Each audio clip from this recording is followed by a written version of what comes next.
আসসালামু আলাইকুম। আজকে আমি কচুরমুখী দিয়ে ট্যাংরা মাছের ঝোল রান্না করলাম।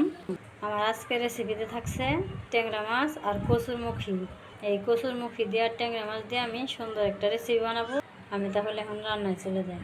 বন্ধুরা, আমি এখন এই ট্যাংরা মাছটা আলাদা করে নিলাম। আমি মাছের সব মশলাগুলো দিয়ে দেব।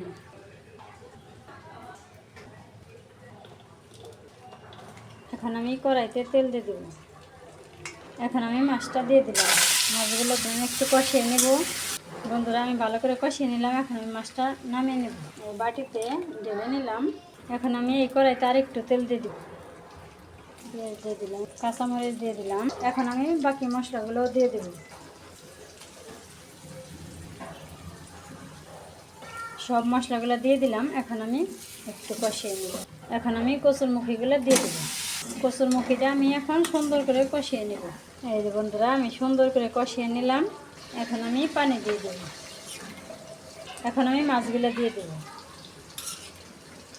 এই যে বন্ধুরা, পানি দেওয়া হয়ে গেল।